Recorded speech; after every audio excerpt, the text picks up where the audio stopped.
Can you hear me? Okay, I'm going to speak in Spanish, in English.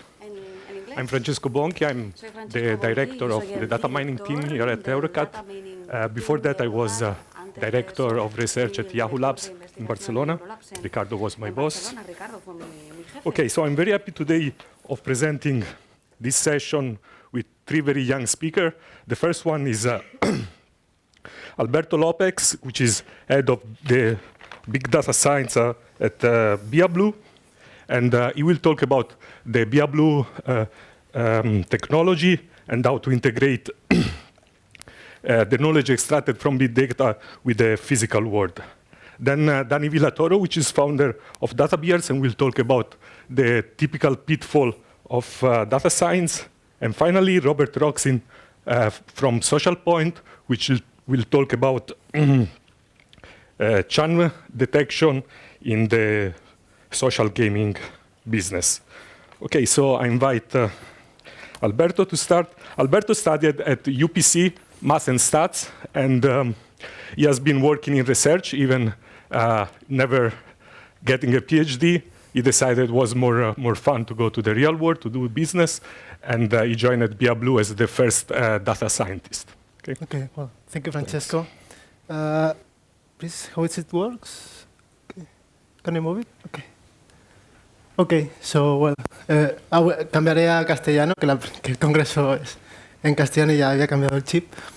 Bueno, muchas gracias por vuestra atención y buenos días a todos. Bueno, soy Alberto, soy responsable del departamento de Data Science en BeaBlue y como muchos preguntaréis, ¿qué es o quién es BeaBlue? Entonces, permitidme que os presente un poquito lo que hacemos y qué tecnologías utilizamos en nuestra empresa para facilitaros comprender cómo utilizamos los datos y cómo queremos mejorar tanto la eficiencia, la optimización de recursos de nuestros clientes, de grandes empresas, y también cómo ellos pueden aprender de sus clientes y entender, entender qué hacen, cómo son sus clientes para poder ofrecer los productos más personalizados. Entonces, BeaBlue nació en 2008. En un principio empezamos como empresa que ofrecía cartelería digital y teníamos un sistema operativo el cual gestionaba contenido. Y poquito a poco empezamos a entender que si sacamos unas pequeñas estadísticas del contenido, a nuestros clientes sería interesante ofrecérselas y ayudarles a entender qué contenido se mostraba por pantalla. Ahora bien, empezamos a mirar y a pensar que si añadiésemos algún tipo de sensor, el cual captase lo que la audiencia hace, quién mira, quién no mira a ese contenido, sería una información mucho más relevante. Entonces, pues nos pusimos a pensar y entender un poquito más y llegamos al punto de la conclusión de que, como en el mundo online, las grandes empresas han aprendido a entender, a estudiar lo que hacen los clientes en las páginas web. En el mundo offline realmente carecemos de tecnologías que ayudasen a comprender qué hacen los clientes dentro de las tiendas y entonces entender qué hacen y cómo se comportan. Entonces, en ese sentido, empezamos a trabajar con... Uy, perdón. ¿Cómo se vuelve hacia atrás? Aquí. Perdón. Pues el concepto que trabajamos era implantar sensores dentro de las tiendas, el cual luego explico un poquito más en detalle, para recolectar información. ¿Por qué queremos recolectar información? Ya que hace 30 años nuestras familiares, nuestras madres, nuestras abuelas iban a la charcutería de toda la vida, la cual tenían al tendero, el cual la conocía perfectamente y le ofrecía ese producto específico, el cual nuestros familiares compraban aunque no lo quisiesen, ya que le había dado ese producto que realmente querían. Entonces, con este objetivo, nuestra idea es implantar ese tipo de sensores para ayudar a grandes empresas a poder obtener este tipo de información. Entonces, recolectamos la información, la enviamos a nuestro cloud y, en base a utilizando la plataforma de Big Data, enriquecemos los datos, intentamos poner contexto a ese dato para luego, mediante una solución tanto de dashboards de analytics, como también puede ser consultoría específica para el cliente, poder extraer esa información, esa riqueza y ofrecer una solución adaptada a nuestros clientes. ¿Qué tipo de tecnologías utilizamos? No entres en pánico, pero bueno, utilizamos diferentes tipos de sensores. Unos son sensores de Wi-Fi, otros sensores de vídeo, son cámaras que se ponen dentro de una tienda, otros los archiconocidos beacons y otro también, lógicamente, el contenido que se está mostrando en las pantallas, en las pantallas de digital signage que veis en las tiendas físicas. Un poquito más en detalle, os explico un poquito cómo funciona la tecnología Wi-Fi. La tecnología Wi-Fi lleva entre nosotros realmente hace unos 15-20 años y bueno, son sensores que están dispuestos en un lugar físico y el cual están oyendo a todos los móviles que tienen el Wi-Fi activado. Por tanto, con esa comunicación podemos extraer, primero, que hay un dispositivo allí, que podemos traquearlo y ver cómo se mueve dentro de ese espacio físico, pero también podemos saber cuando están en diferentes zonas, el tiempo de visita por cada zona, su recurrencia, lo cual es muy importante para ver su loyalty con esta tienda, etc.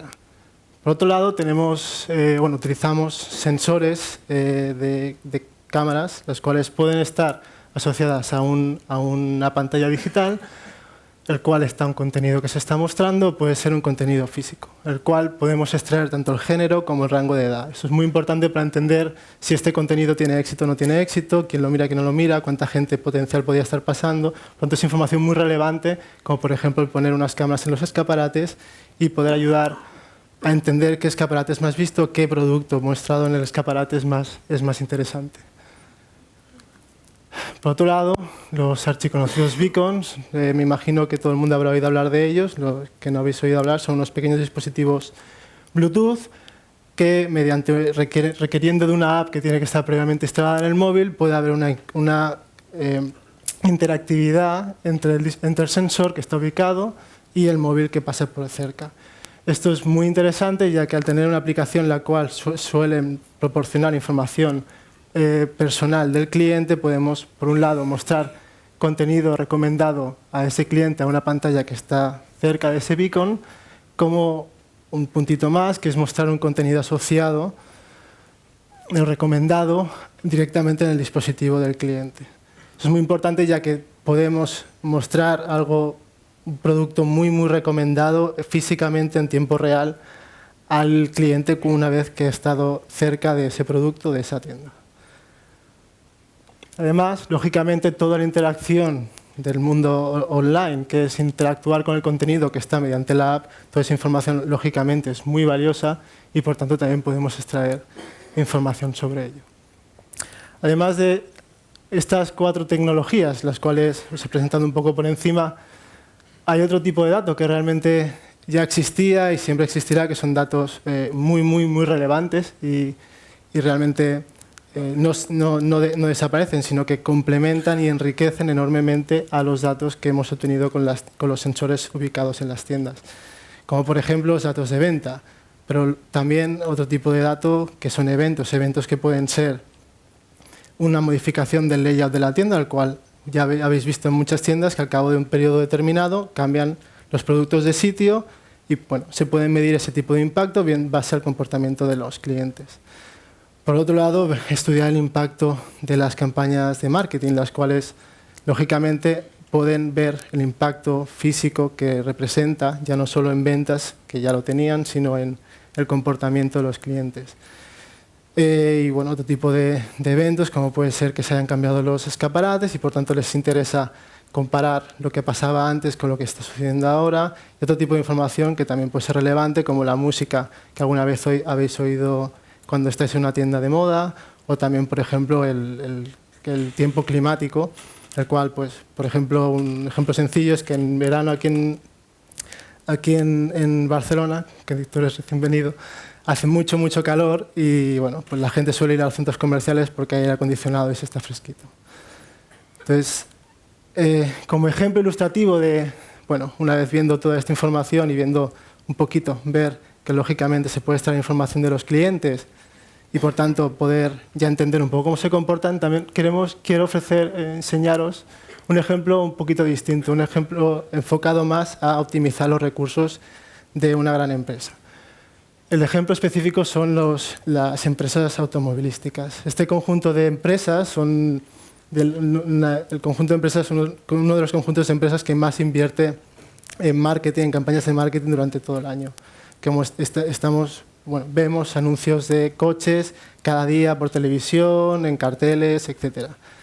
Utilizando este tipo de tecnología, en el cual, por ejemplo, dispositivos Wi-Fi se puede instalando en los diferentes car dealers, pueden, por un lado, teniendo en cuenta una campaña que tienen planificada durante un periodo específico de tiempo, el cual tienen pronosticado, obviamente, un budget de dinero a esa campaña y una previsión de impresiones de esa publicidad a lo largo de todo ese periodo, podemos estudiar ese impacto en base a las visitas que se generan en los diferentes car dealers.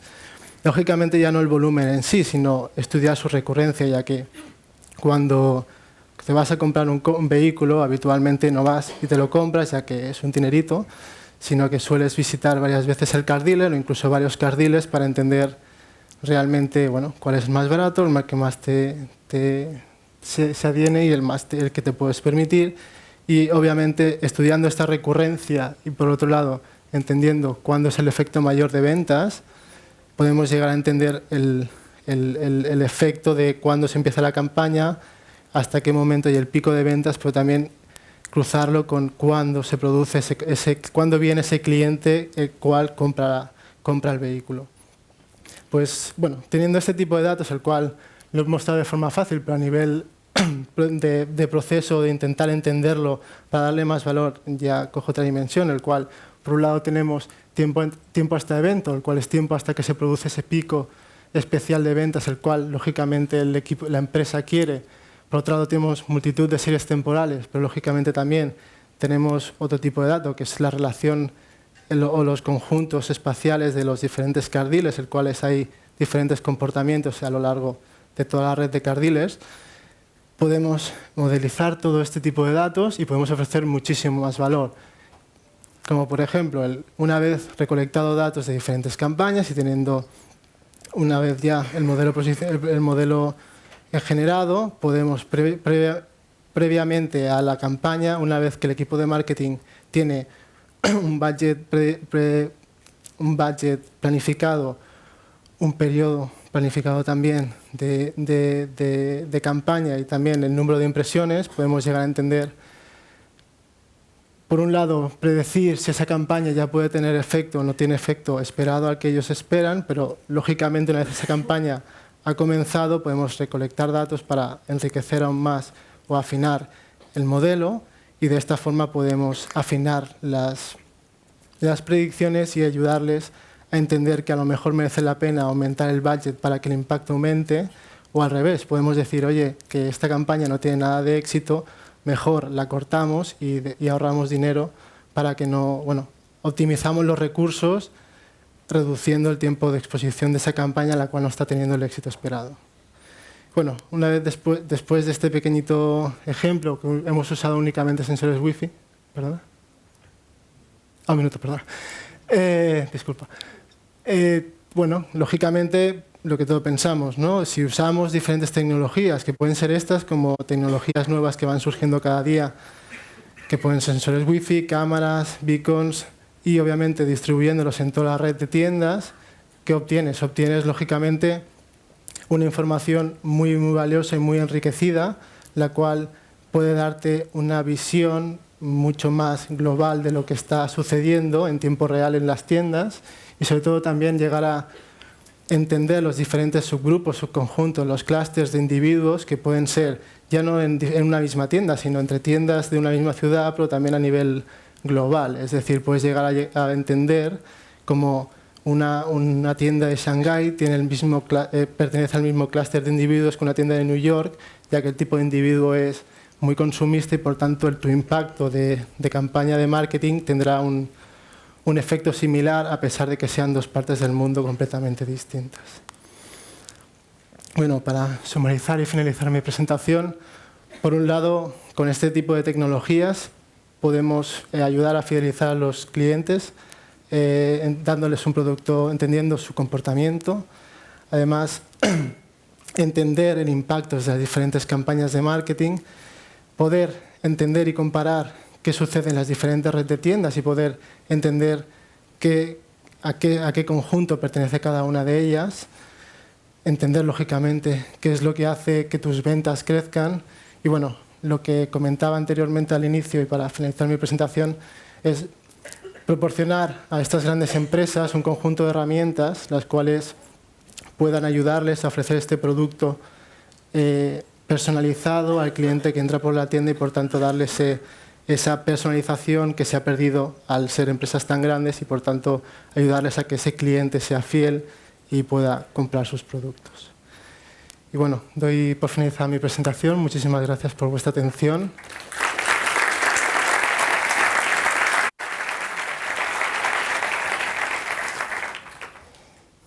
Just one quick question, una pregunta rápida. Pues,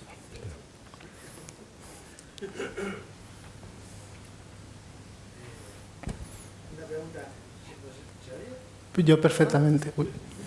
Sí, ahora.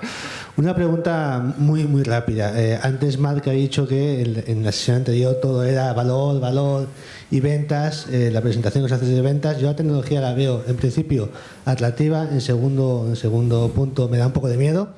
Soy sincero. O sea, he pensado en apagar la wifi y el Bluetooth cuando entre en las tiendas. Y después he pensado, bueno, ¿y si me roban el móvil dentro de la tienda? ¿Puedo saber quién me lo ha robado?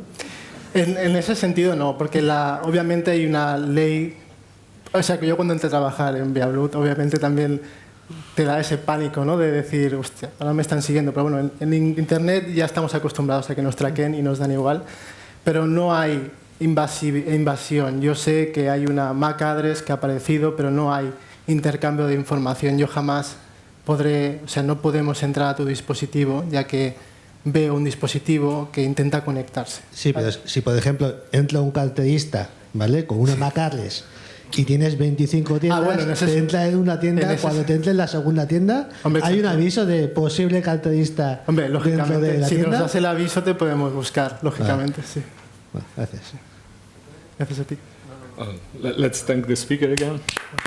Gracias. So the next speaker is Dani Villatoro. He will not talk about a specific company, but he will talk about his large experience with data analytics, and in particular will tell us how to avoid the typical pitfalls of data analytics. As I said, he has a lot of experience. He got a PhD in artificial intelligence here in Barcelona, then started working at B Digital here in Barcelona, then moved to Madrid at BBVA Analytics, and now he's just moved to London, to UK, to Vodafone. Okay. Thank you. Thank you. Good morning, everyone. Voy a hablar en castellano y voy a ir muy rápido. Tengo muchas cosas que contaros. El título de la charla es ¿Cómo hacer el mal con datos? Todas las opiniones que deje durante la charla son mías, personales, y nunca representarán a ninguna de las empresas en las que trabajo o he trabajado. Os voy a contar quién soy y el génesis de mi personaje maligno. Yo hice una tesis en inteligencia artificial aquí en Barcelona, en el CSIC. Trabajé aquí en Barcelona Digital como investigador en Smart Cities y luego he sido Data Scientist en BBVA Data, cofundador de DataViars y Senior Data Scientist de Vodafone. Como veis, dos de las empresas banca y telefonía más apreciadas por la gente, donde no se puede hacer apenas el mal. Lo que quiero decir con esto, tengo un perfil científico. Yo no sé de ventas hacia clientes, pero sí que sé hablar con la gente que sabe.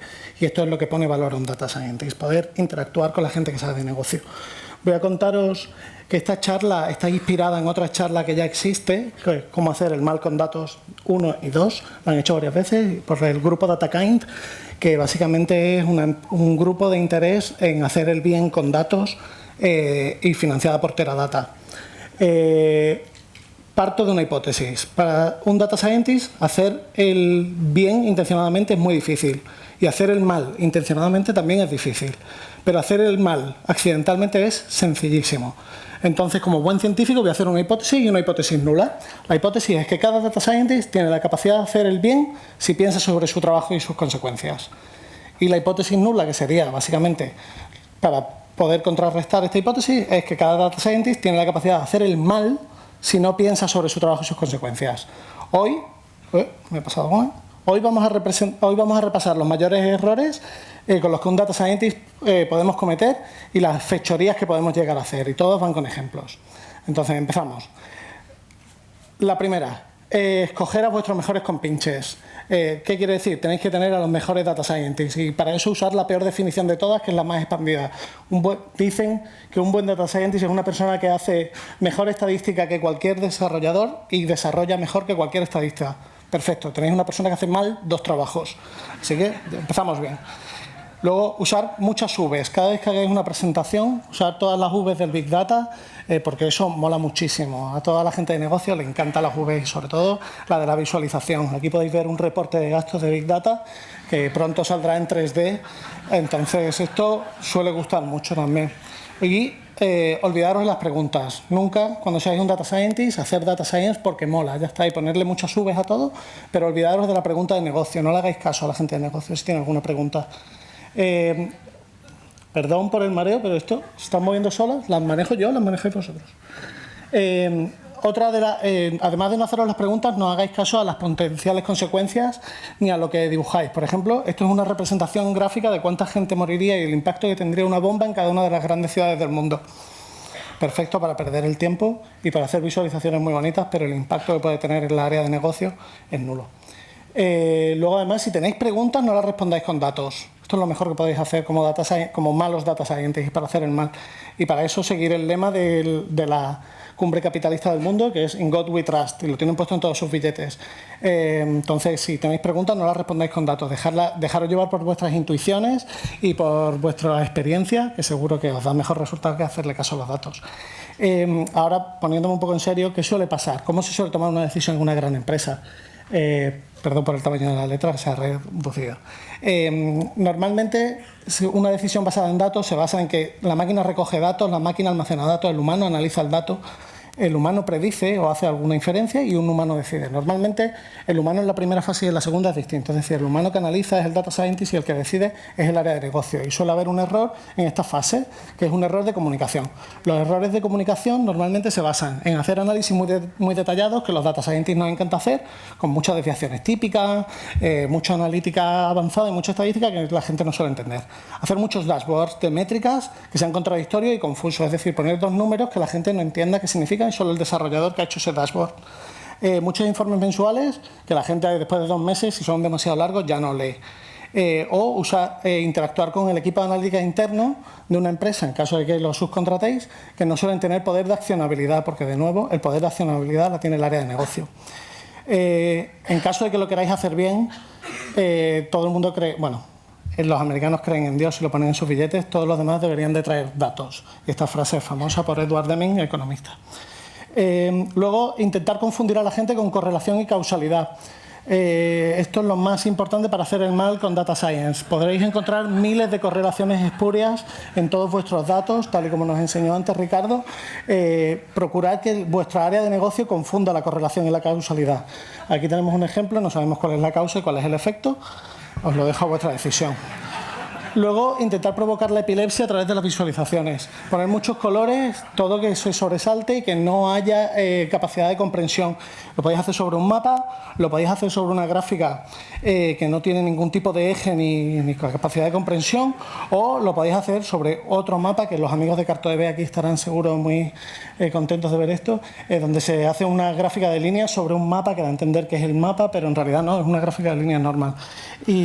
O mentir con datos también, por ejemplo, confundir con un pie chart de 87% contra 13% es también muy útil.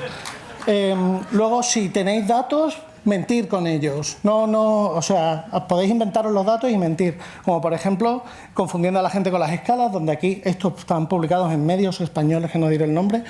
Podemos ver como España aquí, en el caso de violencia de género, parecía que no estaba tan mal, pero al ser una escala logarítmica consiguen engañar a la gente. Ahí tenéis la verdadera representación. También de otro medio, viendo cómo la crisis afecta en España, que este me lo salto para ir más rápido, es un clásico sobre las muertes, donde el eje Y está cambiado y en vez de crecer, decrece, para confundir, o otro para poder mentir sobre el registro de desempleo en España, donde podéis ver la epilepsia. ¿Cómo confundir el 4.100.000 y el 4.400.000? Parecen que están a la misma altura. Además, también lo podéis seguir las leyes del diseño de la empresa de diseño más importante del mundo, Apple, donde podéis ver que el 19,5 en verde está casi más grande que el 21,2 del fondo. Esto era a tiempos atrás donde BlackBerry todavía era una competencia para ellos. O mentir también con mapas. A la izquierda podemos ver un mapa del Reino Unido donde daría a entender que los conservativos, el color morado es el que más predomina, pero en realidad no tiene en cuenta la cantidad de millones de personas que viven en Londres con respecto a esas áreas. Entonces, la teoría del punto gordo, cualquier cosa que pintéis en un mapa van a salir las grandes ciudades. Una buena representación sería la que está al otro lado. Luego, usar muchos pie charts. No hay peor representación de datos que un pie chart, así que para hacer el mal con Data Science, usar muchos pie charts. Aquí tenemos muchos que no se entienden, una evolución temporal además. En este caso sí que se entiende bastante bien porque es la evolución de los colores que Lego usa en sus piezas. Podéis usar también pie charts en 3D, que todavía hace que la cosa sea mucho mejor e incomprensible. O, pie charts en un mapa. Amigos de CartoDB también, esto confunde mucho a la gente. Luego usar dashboards. Dashboards del horror.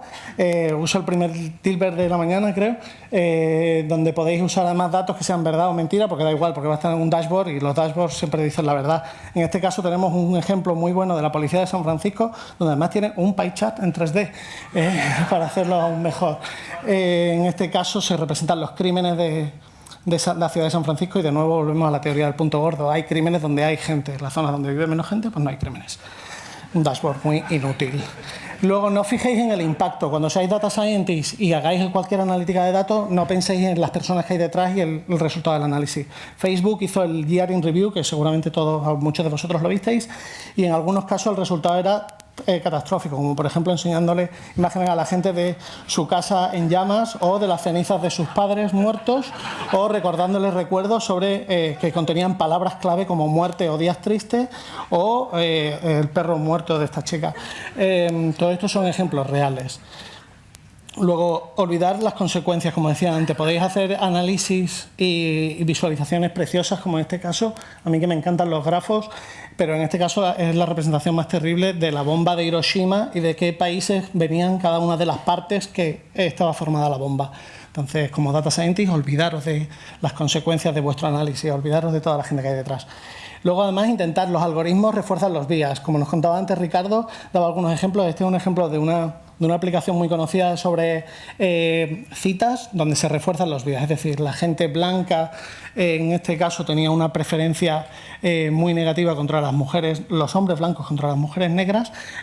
Si hacéis un algoritmo de recomendación basado en estos datos, probablemente refuerce este bias, saltándose la posible gente que tenga intereses de este tipo. Además, haciendo una búsqueda en Google basada en datos, si buscáis los catalanes son y le dejáis que lo autocomplete, veis cómo estos vías emergen y no dejan que sean justos. Como por ejemplo podéis ver los catalanes, pero además si lo cambio de idioma y me voy al inglés, esto lo hice el miércoles pasado, tenéis otra diferenciación. En este caso, al menos la última, sí que es verdad, Catalans are ready. Luego, desvelar al individuo. Podéis llegar con datasets anónimos, tal y como contaba también antes Ricardo, intentar desvelar al individuo. La compañía de taxis de Nueva York liberó un dataset anonimizado, pero individualizado, de viajes de gente. ¿Qué pasaba? Tenían el peor algoritmo de anonimización de las matrículas de los taxis. Un data scientist espabilado lo descubrió y consiguió que, sabiendo la estructura de una matrícula, que en el caso de España pues sería trivial, ¿no? El número de letras y el número de números, podía desvelar cuáles eran las matrículas y luego, usando las revistas del corazón, pudieron revelar cuáles eran las casas de gente famosa o los lugares que atendían. Además, también podían ver la gente que visitaba strip clubs y a las 3 de la mañana cogían un taxi y luego donde vivían. Que esto para una empresa de seguros podéis ver que podría ser muy maligno. Además, intentar alterar el comportamiento. Voy a ir muy rápido. Fitbit, o una empresa parecida, Jawbone, consiguió que mucha gente, a través de sus pulseritas y del control del dato, pudieran hacer que se fueran a la cama antes, que durmieran las 8 horas que nos recomiendan para nuestra salud. Esto es un buen impacto, pero vamos a ir a uno más maligno. Nuestro amigo Facebook, que seguro que todos estáis pensando en el experimento de la sensación, de los sentimientos, ¿no? Tuvo uno peor, que pasó un poco desapercibido, pero que básicamente consiguieron que, mediante un experimento de presión social, donde se te sacaba quienes de tus amigos habían ido a votar ese día y lo habían dicho en Facebook, habían votado. Hicieron un experimento en distintos estados de Estados Unidos para poder tener un A/B testing bien hecho y ver en qué estados tenían más efecto su ejemplo de presión social, y consiguieron en ciertos estados clave para los intereses políticos de Facebook aumentar el número de votantes en 300.000 sobre los estimados. Entonces, conseguir alterar el comportamiento de la gente es lo más hábil que podéis hacer. Luego, este me lo voy a saltar porque no me da tiempo. Este no, esto os lo voy a contar. Otro ejemplo a través de Twitter, pero bien hecho, es usando principios de economía experimental. Domino's Pizza detectó que el lunes tenían menos venta de pizza. Entonces decidieron que, haciendo una campaña de marketing viral usando el hashtag Let's Do Lunch, cada persona que hiciera Let's Do Lunch bajaría el precio de la pizza. Y consiguieron bajar el precio de la pizza de ese día desde 15,99 a 7,74. ¿Qué consiguió Domino's Pizza, además de muchos clientes ese lunes? Consiguió los perfiles de Twitter de la gente que le interesa Domino's Pizza. Entonces, nos están espiando a través de los datos, como podríamos pensar, porque Domino's Pizza tendría nuestros timelines. En realidad, esto nos lleva a preguntarnos, nos lleva a preguntarnos qué es la privacidad. La privacidad en el caso de los taxis de Nueva York era solamente poner un disfraz, hacer un algoritmo muy malo de anonimización de los datos, pero era muy fácil de revelar quiénes eran. Entonces, la privacidad tiene que ver, además, sobre lo que cada uno de nosotros queremos que sea privado. A mí me da igual que cada uno de vosotros y todas las empresas que estéis aquí vayáis a mi Twitter timeline y lo veáis, porque sé que es público, soy consciente de lo que hay. Entonces, ¿son los datos el fin de la privacidad? No. Pero necesitamos que haya un esfuerzo pedagógico por cada una de todas las partes, de todos los data scientists, para enseñar a la gente que lo que pone en su Twitter lo puede ver la gente y lo puede usar para su beneficio personal, y que wearables como el que yo llevo pueden llegar a alterar mi comportamiento o experimentos en Facebook. Entonces, es un esfuerzo pedagógico. Algunos ejemplos, otra fechoría que podéis hacer, muy terrible, es usar titulares aterradores, como en el caso del MIT, pero me lo salto. Si no, no acabo. Reflexiones sobre la privacidad. ¿Cuánto pagaríais por vuestra privacidad? Se ha hecho experimentos en laboratorio donde se ha demostrado que la gente está dispuesta a pagar el 5% más en productos por su privacidad, pero en algunos casos, en centros comerciales, cuando reciben una tarjeta gratuita donde se traquea vuestro nombre o no, la gente está dispuesta a cambiar y perder su privacidad con cuestión de conseguir más dinero. Mucha gente que defiende la privacidad a muerte tiene compartido en su Facebook o en su Twitter su orientación sexual o política o el nombre de su pareja. Si queréis, ¿qué os he contado hoy? Os he contado cómo hacer el mal con datos, buscando malos data scientists, olvidándoos de las preguntas, confundiendo correlación y causalidad, usando mucho pie chart en 3D y, si podéis, mintiendo con los datos. Intentad promover la discriminación, manipular el comportamiento de los individuos y promover el terror con titulares tendenciosos. Si no queréis hacer esto y queréis hacer el bien con datos y queréis educaros en datos, existe DataViars. DataViars está en Madrid, Barcelona, Londres, Turín y más ciudades pronto. Esto es un DataViars donde básicamente es como esto que estáis haciendo aquí, pero más divertido y con cerveza gratis. En Barcelona, el próximo es en menos de un mes. Santi Seguí está aquí organizándolo. Ir al Twitter y enteraros y apuntaros y ir. Está en todas estas ciudades. Luego, como Vodafone, que es de gigante, estamos contratando gente que esté interesada, por favor, venir a hablar conmigo. Y esto es todo. Muchas gracias por vuestra atención.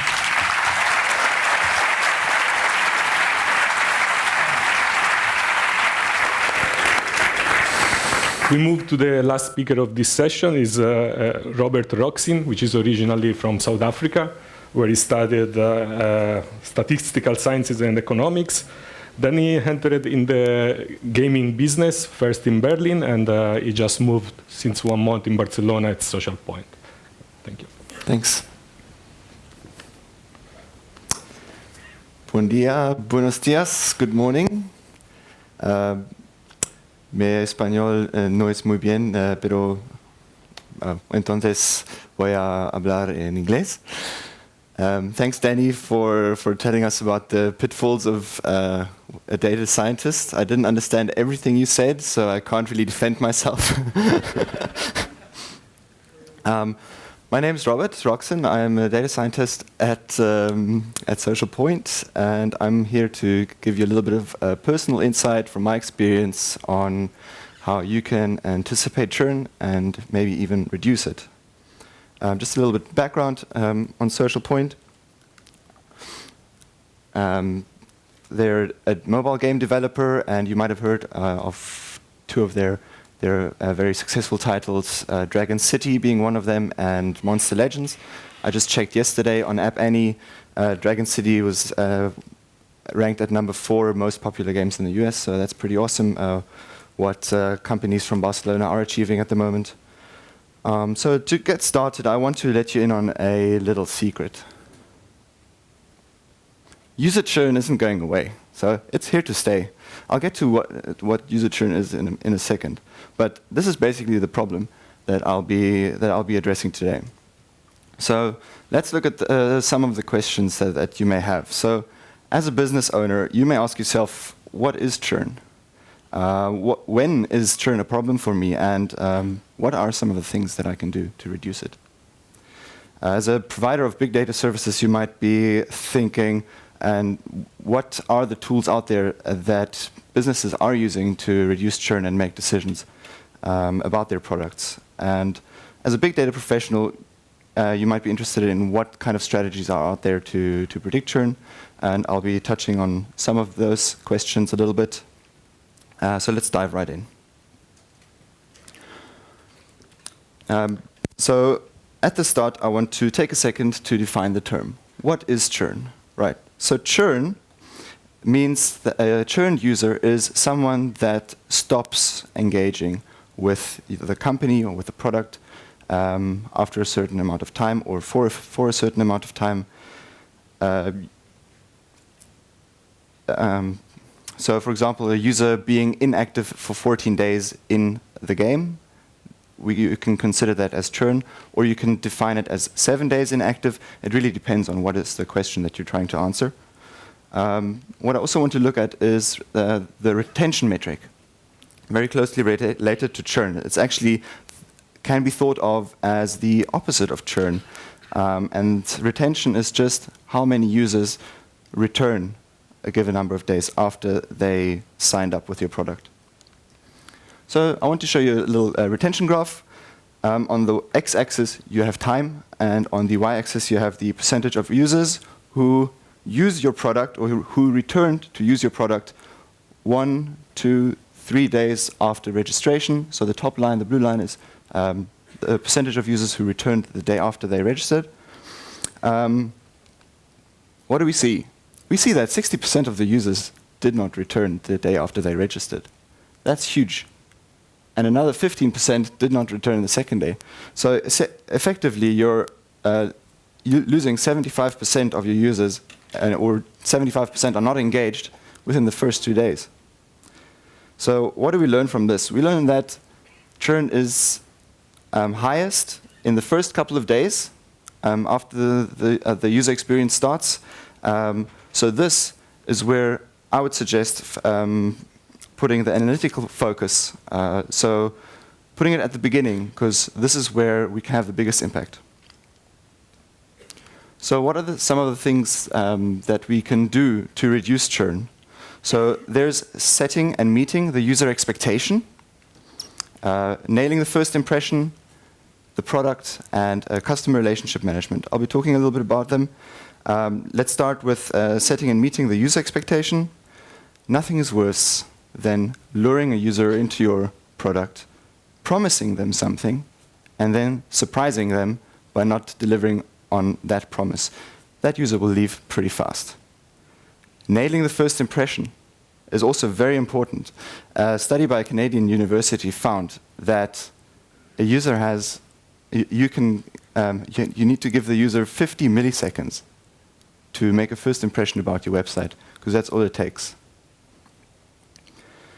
And finding the right balance between those two aspects is marketing and conversion testing. The product's also obviously a very important part where you can retain customers. The product needs to add value, and it needs to sell itself. Another tool is customer relationship management, and here I will be combining this with a churn prediction model so that we can actually do something about churn, about the users that enter our game but that leave. We want to do something with them. So let's look at these things in more detail. And obviously, we all do this based on data, because we're data scientists. We don't just, So the challenge is to attract those users that that we ultimately can retain. Right, so we have this funnel, TV ads, banners, the landing page, the Apple App Store or the Google Play Store, and we use those tools to get the best users that we can.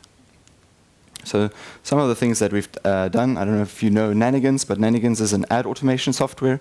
At Good Game Studios, we use Nanigans to test the call of action on a banner. So is the button install working better, or is the button play working better? What kind of users are we attracting with those buttons? And we link that to data in our game. So we knew the users that were clicking on the play banner on the ad were better in the game. So we were speaking to the right players with that button. So another really cool tool out there is in the Google Play Store. You have an A/B testing package for your App Store optimization, and you can really it's built into the development console, and you can test, I think, up to 4 groups, and you can test your texts, you can test your videos, screenshots of your apps. It's very cool. You can also test what the impact is of a specific video ad on your registration rates. Second thing is, I'm just going to quickly browse over it. I'm not going to go into detail, but there are some time series models. For example, Bayesian structural time series model that you can use to create synthetic A/B test groups. That's basically the Google Causal Impact tool. Is a really cool R package that Google has created. That's really nifty. When doing A/B tests and you don't have the tools built in. Lastly, landing page is also a very big tool where you can attract the right users, and that's where you set the expectations and create a really important first impression of your product. And here you can use Optimizely and Unbounce. It's just 2 examples of many products out there that you can use to A/B test your landing pages to get the best users into the game or into your product. And obviously linking this with data inside your product is key. So product optimization is the other thing. Just quickly, there are 3 basic methods of launching a product. One thing is to switch it on. Just switch on the feature, and there we can use pre- and post-analysis and time series analysis to evaluate whether we've improved the product. We can also just try it out. Feature versus no feature, blue versus red. So there we can check which is better. The third thing is my favorite, and that is actually understanding the mechanics, and there you have several groups. You can use 2 different treatments on your users, and that's really helpful to test something like how does your content interact with your monetization features, and to really learn something about your users. And for that last part, we at Social Point, as well as Ubisoft and EA and Rovio, we're using Omniada, which is a data and analytics platform that can be used to flexibly create A/B tests and evaluate them.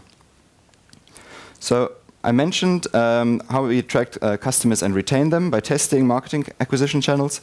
Now let's look at an example of how we actually might anticipate early churn. So we have a product, Dragon City, and we have many users. So our aim is to predict whether these users will churn in the first week based on how their activity is in the first days. And we want to be able to react fast and re-engage them before they leave for good. Yeah, thanks. So we took a 3-month sample. We looked at the first 48 playing hours, looked at their engagement, and observed whether these people left the game within the first week. We had about 800,000 users, so it's a nice sample size. And the model that we chose was logistic regression, just because it's robust, fast, and easy to interpret. So we have a response variable, which is churned, not churned. We have predictive variables. We used about 50 that made sense, 50 variables that describe the user behavior in the first 48 hours. Of those, only 9 were actually powerful enough to be included in the model. Just some examples. What type of device are they playing with? Are they playing with an iPad, with an iPhone? How many sessions have they played? Did they encounter any errors in their first 48 hours? Because obviously that has a big impact on user churn. And also, how many dragons did they breed? How many upgrades? How many battles did they fight? How engaged were they in the game? Our validation metric was accuracy, and we achieved a 72% accuracy, which is not phenomenal, but it basically, we achieved our goal of 70% accuracy. Obviously, with more time, you can achieve a much higher accuracy, also using different strategies. Logistic regression is not the only one. So yeah, we had 2 days to do this, so I thought that was pretty impressive. Just some application examples.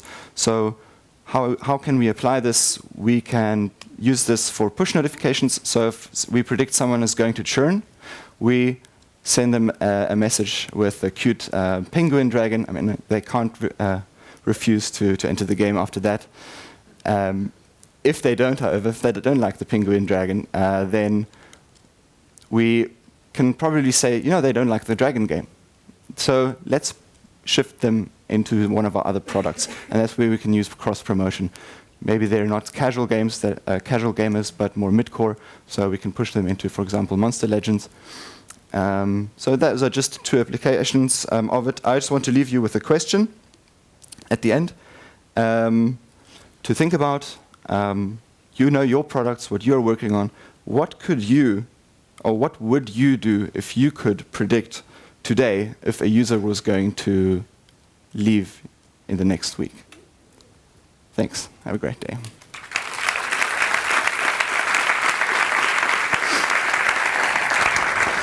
Una pregunta rápida. Quick question. Okay, so we are very late for the next session, so let's thank the 3 speakers again. Let's move to the next session.